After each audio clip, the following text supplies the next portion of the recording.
जळगाव जिल्ह्यामध्ये गेल्या 3 ते 4 दिवसांपासून सततचा पाऊस सुरू असल्यामुळे आता पिकांचं नुकसान व्हायला सुरुवात झालेली आहे। शेतामध्ये आपण बघू शकतो की या ठिकाणी शेतांमध्ये ज्या पद्धतीने आता पावसाचं पाणी साचलेलं आहे त्यामुळे पिकांची पानं जी आहे ती या ठिकाणी पिवळं पडायला सुरुवात झालेली आहे।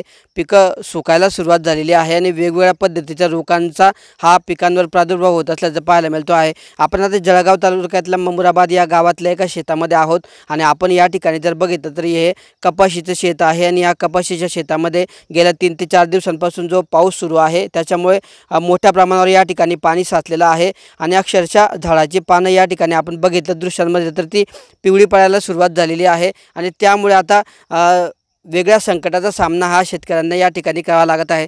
आपल्यासोबत बोलण्यासाठी या ठिकाणी शेतकरी आहेत, आपण त्यांच्याशी बोलणार आहोत। काय सांगाल दादा, नेमके कोणकोणते रोग या ठिकाणी पडलेले आहे, कशा पद्धतीचं नुकसान होत आहे? आता हे पाणी साचल्याने नुकसान भरपूर होत आहे। पीक पिवळे पडायला लागले आहे, नुकसान भरपूर होत आहे। पाणी अजून बी हे पाणी वाहत आहे शेतातून, तर हे खाली रोग पडलेला आहे, वरतून पानं पिवळे पडले। आता मजूर पण भेटत नाही, कपाशी निंद्याला हे सोयाबीन कपाशी उडीद भरपूर नुकसान झालं आहे आमचं। कशामुळे रोग पडले? हे पाणी सहसा पाणीच चालू आहे तर त्याच्याने रोग थांबत नाही ना।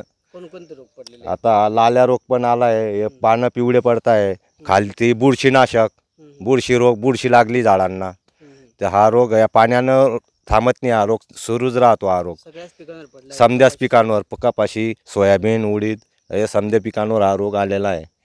तर शेतकरी हैराण झाले। आता काय मागणी नेमकी तुमची? तर आम्हाला शेतकरीकडून भरपाई पाहिजे आम्हाला या शेतीची शासनाकडून, एवढी आमची विनंती आहे।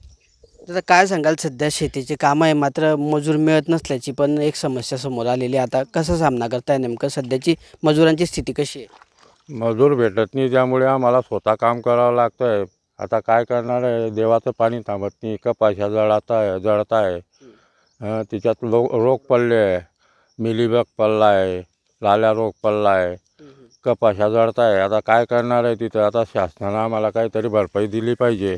मजूर कशामुळे मिळत नाही? मजूर पैसे देऊन हे सुद्धा मिळत नाही आहे। आज जवळजवळ 1 हप्ता झाले पाऊस चालू आहे, त्याच्यामुळे आमच्याकडे मजूर मिळत नाही आहे।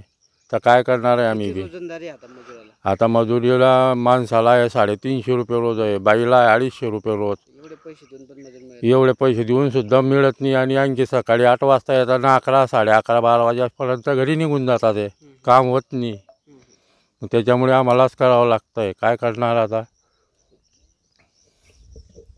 तर अशा पद्धतीने आता गेल्या 4 ते 5 दिवसांपासून सततचा पाऊस सुरू असल्यामुळे सोयाबीन असेल, कपाशी असेल, अशा वेगवेगळ्या पिकांना आता वेगवेगळ्या रोगांचा प्रादुर्भाव होत असल्याचं पाहायला मिळतं आहे।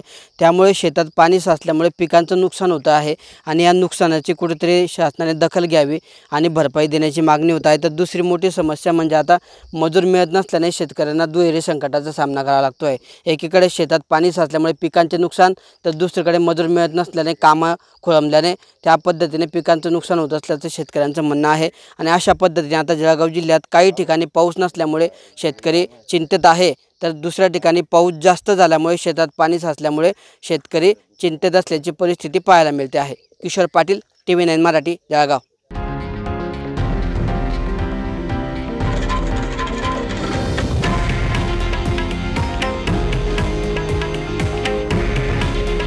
हे आहे देशातील नंबर 1 न्यूज नेटवर्क आणि आपण पाहत आहात TV9 मराठी। काळजी तुमची, हित महाराष्ट्राचं।